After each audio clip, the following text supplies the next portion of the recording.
Welcome to the Book Insider. Today we're going to talk about The Art of War by Sun Tzu. It was around 11 p.m. Lucas was sitting on the terrace in the mild winter of California, silently looking at the sky with a cup of tea in his hand. His mind was racing. He had a big client presentation in 2 weeks, and failure was not an option. The problem? The client was tricky, never said no directly, but also never gave a clear approval. Lucas kept thinking, how can I win this without direct confrontation? Just then, his friend Mason called. Mason was in the army and home on leave. Lucas shared his stress. So Mason smiled and asked, "Have you ever read The Art of War by Sun Tzu?" Lucas nodded. Heard of it, never read it. Mason said, "The first strategy is laying plans, planning so well that the battle becomes unnecessary." Lucas was surprised. "What do you mean?" Mason explained, "Sun Tzu says there are 5 key elements in any war: moral law, heaven, earth, the commander, and method. If you master these, you can win without fighting." Lucas got curious. "Explain in simple terms." Mason took a sip of tea and said, "Let me tell you a story. Imagine a small village with 2 shopkeepers, Logan and Alex. Logan sold expensive but high-quality goods. Alex sold cheaper, lower-quality items. The competition was intense. Logan wanted the entire village to buy only from him, but without fighting Alex. So, he used Sun Tzu's principles. First, moral law. It means people should trust you and feel emotionally connected. Logan started building personal relationships, sending gifts on birthdays, medicines when someone was sick. Gradually, people felt attached to him. Lucas nodded.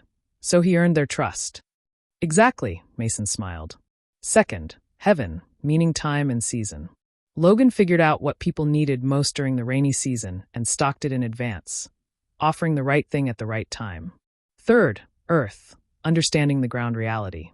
The village roads were bad, and people couldn't go to the market easily. So Logan hired delivery boys to bring products to their homes. People were happy. You mean he adjusted his strategy to real situations? Lucas asked. Exactly, Mason said. Fourth, the commander, being a good leader. A good commander is disciplined and never lets ego affect decisions. Logan never criticized Alex or fought over pricing. He just stayed focused on his own work and kept quality high. Fifth, method and discipline. Logan trained his staff, streamlined delivery, and created a system for everything. Efficiency went up. Lucas listened closely. Mason continued, "See? Logan never fought Alex directly, but still took over the whole market. That's the power of planning, winning without fighting." Lucas laughed. Just like flipping the game with one smart move in chess. Exactly, Mason said. It's not magic. You just calculate the risks, the advantages, and use them smartly. That night, Lucas decided to apply the same strategy for his client presentation. Step 1, build emotional connection. He remembered the client cared about eco-friendly products, so he added a sustainability angle in his proposal. Step 2, timing. He found out their quarterly meeting was next week, so he sent the proposal before that. Step 3, ground reality. He researched their current issues and discovered delays from their current supplier. So, he addressed this exact pain point in his proposal. Step 4, be the commander. No ego, no overconfidence. He calmly prepared everything. Step 5, method. He assigned clear roles to his team. One for graphics, one for data, one for delivery. Everything was streamlined. 10 days later, Lucas gave the presentation. No flash, no loud words, just clarity, understanding, and a solid plan. 3 days later, he got a call. The client had approved the proposal. That night, Lucas sat on the terrace again. Same sky, same tea. But now, peace in his mind. He picked up his phone and messaged Mason. "Bro, Sun Tzu rocks." Mason replied instantly. "Told you. To win a war, you don't need a sword, just wisdom." If you enjoy our free summaries, you can subscribe to our channel, become a member, or support us via UPI and PayPal. Now let's get back to the summary. Lucas now understood that if you want to win, you need to win the game in your head before stepping into the battlefield. After getting the client's approval that day, it was like a new energy had entered his life. He hadn't just won a project, his entire mindset had shifted. He started seeing every task as a strategy. But the real test was yet to come. After approval, the project had to be delivered, on time, within budget, and without any errors. This was the beginning of the second stage, which Sun Tzu calls waging war, in his book The Art of War. A few days later, Lucas was sitting with his team in a meeting. The boardroom whiteboard was filled with tasks and deadlines. Everyone's eyes were full of excitement, but also a little fear. This project was no longer small. The client's expectations were sky high, and they had to meet tight deadlines. Lucas knew that if even one thing went wrong, the entire credibility would collapse. That's when he remembered what Mason had told him. Sun Tzu says, in war, delays lead to wasted resources. The faster you win, the more you gain. A prolonged war causes damage. That night, Lucas read the Waging War chapter on his laptop. It clearly said that war is expensive, not just in terms of money, but also time, energy, and team morale. So only go to war when you can win quickly and efficiently. And if the win is taking too long, you need to reassess what's going wrong.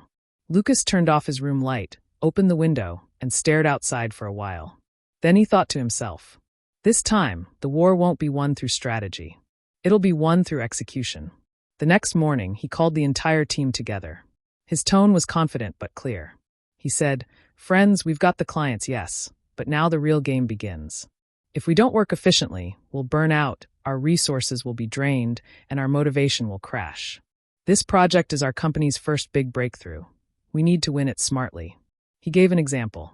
Imagine an army going to war without supplies. Even if they win, the soldiers will be hungry, tired, and wounded, unfit for the next battle. People started to understand what he meant. He decided to focus on three things: speed, logistics, and team energy. First, he set realistic and clear deadlines for every task. No fluff, just what needs to be done and when. He also assigned an owner to each task, so there was no confusion. Second, logistics, making sure everything needed to complete the work smoothly was ready. Whether it was the right software, internet backup, or lunch on time. He said, if we get stuck chasing small tools, we won't be able to finish the big job. We need our supply line ready beforehand.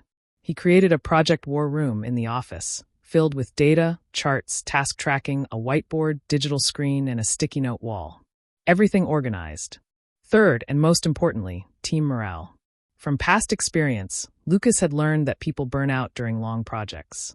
So this time he scheduled short chill sessions every week. Team lunch, music hour, fun quizzes. So that people felt like they were on a mission, not just grinding work. Things went well for a few days. But every war brings an unexpected twist. In the second week, the client sent last-minute changes, demanding extra features without changing the deadline. Team stress went up. Some said, this is unfair. Others said, we can't do this. Some just stayed quiet and frustrated. Lucas knew this was the moment where most armies lose. When the enemy brings surprise pressure. He called Mason again. Mason calmly said, Sun Tzu says, when the enemy applies pressure, don't panic. Use your resources smartly. Don't drag the war. Aim for an early win. And most importantly, keep your army motivated. Lucas took a deep breath and went back to the war room. He gathered the team and said, guys, the new demands are tough, but not impossible. We need to do two things. 1. Optimize the current work. 2. Skip some non-essential features for now and deliver them later. He divided the team into 3 groups. 1 to stay in constant contact with the client and give instant feedback. 1 to focus on execution. And 1 for quality checks. He also formed a small team called Rapid Response to handle sudden crises quickly. Then began a new race, sleepless nights, long brainstorming days. But everything was done with one goal. Quick, clean, and confident delivery. Finally, the submission day arrived. Everyone made last-minute tweaks. Some polishing the presentation. Some were testing. Lucas stood quietly by the window. It was drizzling outside, and though his face showed signs of exhaustion, there was a spark of hope in his eyes. That evening, an email came from the client. Excellent delivery. Very well structured and on time. Looking forward to a long-term partnership. The office lit up like it was fireworks. Everyone high-fived each other. Lucas looked around. Tired faces smiling like a victorious army returning from war. That night, Lucas sat on the terrace again, sipping the same tea, and messaged Mason. Bro, we won the second battle too. Mason replied, now you get why Sun Tzu says war is costly. A smart fight is the real win. Lucas had learned that whether it's the market or life, victory belongs to those who plan efficiently, manage their energy, and reach the outcome quickly. Long conflicts don't just drain resources, they drain the mind. Now he was ready for his next mission. After successfully completing that big project, Lucas's name echoed across the office. Seniors started noticing him, and juniors quietly looked up to him as inspiration. But like always, after one victory, another challenge was waiting. And this time, losing meant missing a huge business opportunity for the company. A few weeks later, the company began pitching for a new deal with a major multinational looking for a digital transformation partner. Lucas's company made it to the final shortlist. There was just one problem. The final presentation was between three companies, and one of them was Techscape, a notoriously aggressive player in the industry. Known for winning deals through direct attacks, they used lower pricing, flashy presentations, and bold promises. When Lucas found out, his first instinct was, let's do the same. Let's put everything on the table, bold offers, lowest price, maximum features. He told his team. But that night, sitting alone on his balcony, Lucas remembered the next lesson from Sun Tzu's book, Attack by Stratagem. It read, Supreme excellence lies in defeating the enemy without fighting. Avoid direct battle if victory can be achieved another way. That line struck deep. It meant you don't always have to fight on the battlefield. If you can win without conflict, that's the true win. He thought, Techscape will go with their usual strategy, overpromising, flashy show, cheap pricing. But would the client really fall for that trap? Can we offer something that meets their needs without entering a head-on battle? The next day, Lucas called his core team for a meeting. He asked, if you were the client, what would you want? A shiny proposal or a partner who genuinely understands and solves your real problems? The team fell silent, then someone said, maybe a partner who listens first, then offers a solution. Lucas smiled. Exactly. That will be our stratagem. We won't compete, we'll connect. We won't fight, we'll earn trust. He planned a presentation that wasn't flashy, but filled with insight. Fewer numbers, more understanding. They read the client's past projects, press releases, and interviews to uncover real pain points. For 3 days, the team did deep research. When the presentation was ready, it wasn't a battle plan. It was a thoughtful conversation.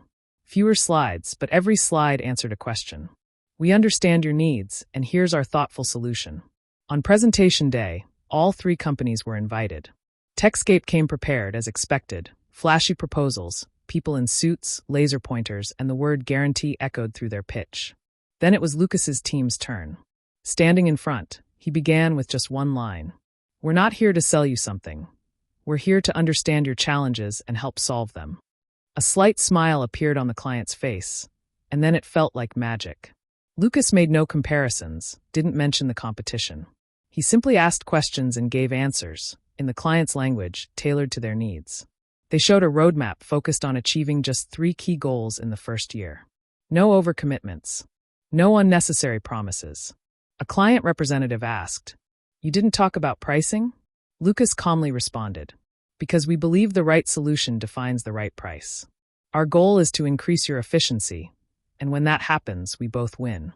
After the presentation, Techscape's team looked slightly irritated. They had assumed this battle would be about pricing and features. But Lucas changed the entire format of the battle. A few days later, the client responded, "We are choosing your firm not because you are the loudest, but because you understood us the deepest." This was Lucas's biggest win so far. He had won the deal without fighting, without even directly responding to any competitor. That day, he wrote in his diary, "The best battle is the one you never have to fight." Real strategy is in avoiding unnecessary war. Later that night, he called Mason.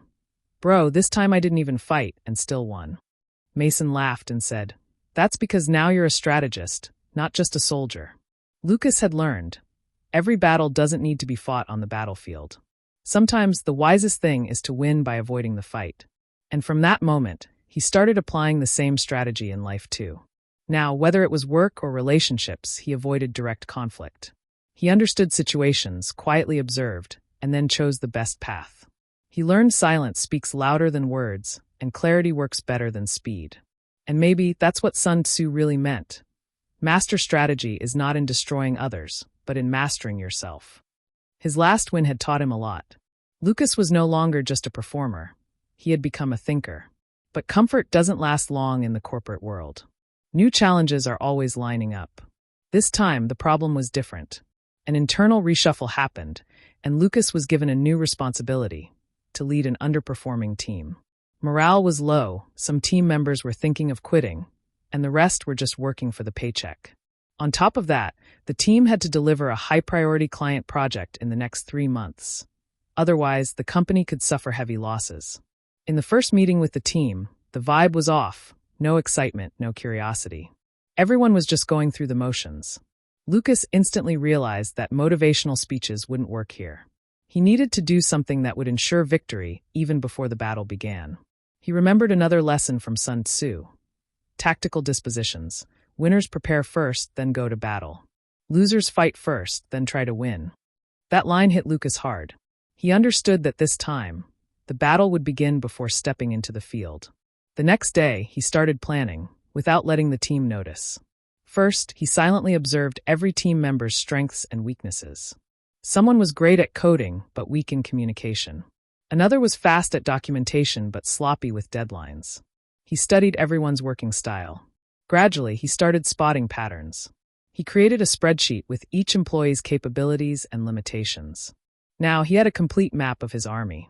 Then, he quietly prepared a blueprint. The project would be divided into 3 phases.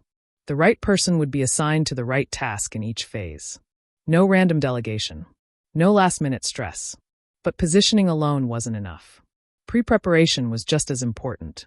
One day, he casually invited everyone to lunch, just a casual outing. No work talk. Just laughs, bonding, and real conversations. That day, for the first time, the team was seen laughing together. The next day, he organized a small in-house workshop. Debug like a pro. Everyone got a coding challenge, but the twist was, it had to be solved in pairs. This triggered collaboration. People who barely spoke to each other were now solving problems together. Without saying a word or giving a single speech, Lucas had set 2 things in place: positioning and preparation. Now, the team was emotionally and technically ready. Then came launch day. The client had high expectations and very tight timelines. But Lucas wasn't scared. His army was already in position before the battlefield even opened. Everyone knew their role, what to deliver, when to deliver it, and whom to coordinate with. There was no confusion. In every weekly meeting, Lucas did just one thing. He listened to the status updates and silently monitored the team's energy. 3 weeks passed. The project was 35% complete. No delays, no escalations. The client even sent a mail saying, "Your team is surprisingly efficient. We rarely see this kind of flow in the first month." But like every mission, this one too had a twist. One day, a sudden bug appeared in a module. It affected the entire architecture. The developer admitted he had missed a logic step. The client asked, "Can you recover from this in time?" The team got a little nervous. But Lucas was prepared. He had already created a buffer plan. He had placed 2 junior devs in shadow mode a few days earlier as backup coders. They were learning alongside the main team, but no one knew their real role. Now they were activated. Within 24 hours, the bug was fixed, and the deployment went smoothly. The client messaged, "We appreciate your recovery speed. This shows deep planning." The team was shocked that Lucas had thought this far ahead. But that's what tactical disposition is. Victory belongs to those who've already planned for worst-case scenarios. The project was completed successfully, and this time, it wasn't just a win for the work, but for the team too. No one from the team was resigning. Everyone was impressed with their own performance. After the project ended, one junior asked Lucas, "Sir, how did you manage everything? You never yelled, never panicked, yet everything got done on time." Lucas smiled and said, "Because before stepping into battle, we'd already taken our positions. And the soldier who knows when, where, and how to move always wins." That day, Lucas wrote in his diary, "Planning is not about making a schedule. It's about placing the right minds in the right place at the right time. Victory is just a byproduct." Now, he wasn't just managing projects, he was leading people.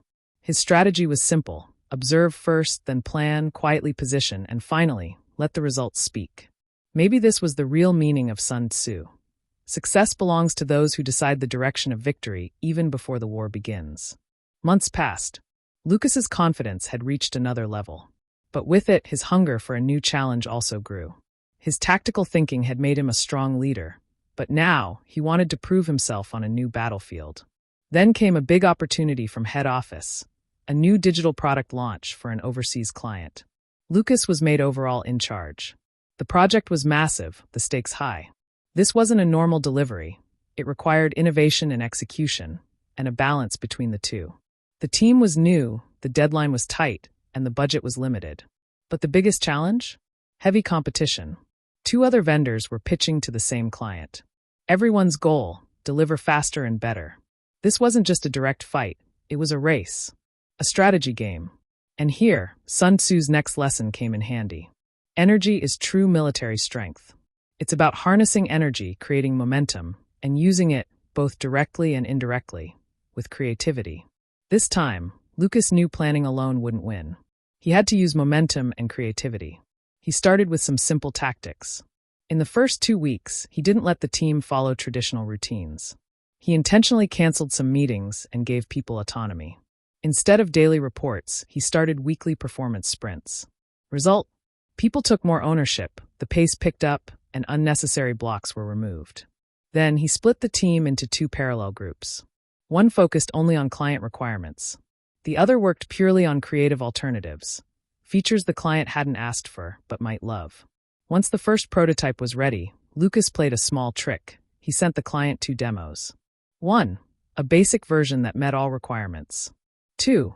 An enhanced version with features no competitor had imagined. Auto dashboard animations, instant analytics pop-ups, and a personalized user onboarding flow. The client was impressed. They replied, "We didn't expect these features, but they're brilliant. Can you deliver this version within the same timeline?" And that's when the real game began. While the other vendors were still stuck on basic features, Lucas's team was 2 steps ahead, powered by creative energy. But then came a hurdle: budget limits. The client said if they wanted the enhanced version, the cost would have to go up. Here, Lucas used an indirect strategy. He told the client, "Let's roll out the basic version with hooks for advanced features. Once it performs well, we'll activate the advanced tools, at no extra cost." The pitch was unique. It reduced risk for the client and gave them a wow factor. They approved it immediately. By now, Lucas's team was in full momentum. Everyone knew what they were doing and why. From coding to UI design, every step had energy and innovation. That energy had now become their military strength. But Sun Tzu doesn't just talk about energy. He says it must be managed, using both direct and indirect approaches. 1 week before the final delivery, the competitor company released an early demo. The client was slightly impressed and asked, "How is your version different?" If Lucas reacted emotionally here, it could have led to panic. But he made an indirect move. He reverse-analyzed the competitor's demo and that very night, did a special night sprint with his team. Within the next 48 hours, they built a simulation version for the client. One that included all the competitor's features plus an AI-integrated dashboard that the client had never even imagined. He said, "We respect competition, but we believe in anticipation." The client went silent and said, "This is leadership. Let's go with your product." On the final delivery day, Lucas's team was calm, confident, and clear. Everything went smoothly, the launch was successful, and the client signed a long-term contract. Later, at a celebratory dinner, a junior asked, "Sir, you never showed any urgency, yet we were always fast. How is that possible?" Lucas smiled and said, "Because there's a difference between urgency and energy. Urgency causes panic. Energy drives performance. Victory always belongs to the team that moves with momentum and intelligence." That night felt a little different. Everyone was eating, laughing, but Lucas was quiet, his eyes glowing slightly. In his mind echoed another line from Sun Tzu. "Be like water. Just as water finds a path, strategy finds shape. If you have flow, speed, and the wisdom to know when to go head-on and when to move sideways." Lucas was no longer just an office employee. He had become a strategist, one who fought and won wars without lifting a sword. His battles were no longer just about projects, they were about perspective. And maybe that's exactly what Sun Tzu teaches us. To win, you don't just need strength, you need intellect, flow, and the wisdom to strike at the right time. And that's how Lucas's story ends. The journey of an ordinary employee becoming an extraordinary leader who lived the principles of Sun Tzu in the corporate world. Years had passed. Lucas was now a successful entrepreneur. He ran his own consultancy firm, training major startups and established companies in strategy and leadership. But the learner in him was still alive. Someone who treated every problem as a new battle. handled it with a calm mind and sharp focus. He would often say, "To win, you don't need to be the strongest. You just need to be the most aware of your strengths, your team, and your timing." Sun Tzu's teachings had become part of his every decision. When a client approached him, he wouldn't offer direct solutions. Instead, he'd first observe the situation fully. Who are the people? What's the environment? Who's leading? What methods are they using? These were the 5 factors: moral law, heaven, earth, commander, and method. The same ones his journey began with. He had understood one truth. The outcome of any battle can be determined before it begins. If the preparation is right, positioning is clear, and energy flows in the right direction. And most importantly, if you can avoid the battle using strategy, that's the ultimate victory. He remembered an old project where he had understood the client's expectations before the product launch. He built a strategy so effective that he won the deal without even facing the competition. That day, he realized, greatness isn't about beating others. It's about becoming so valuable that they come to you. The nervous junior he once was now the one giving courage to others. At a seminar, someone once asked him, "Sir, is winning everything?" Lucas smiled and replied, "No. Smart winning is the kind that transforms you. The one that takes you from reaction to response, where you win yourself before you try to win others." Sun Tzu says, "The greatest victory is the one achieved without fighting." I learned, don't treat every problem as a battle. See it as an opportunity. And in every opportunity, prove yourself. Not with ego, but with strategy. Now, when he looks back at his old days, he has no regrets. He learned at every step, rose from every failure, and absorbed every victory. To him, winning was no longer just about results. It had become a mindset, and this mindset is what he now passes on to the next generation. He ended his story with one quote: "True strategy is the power that moves in silence, wins without showing off, and writes history without a single battle." That was Lucas's story. The journey of becoming an extraordinary strategist from an ordinary employee. Not by just reading Sun Tzu, but by living it. And with that, his story didn't end. It was just the beginning of something new. So this was our book summary for today. Tell us in the comments what you think. And thank you for listening till the end.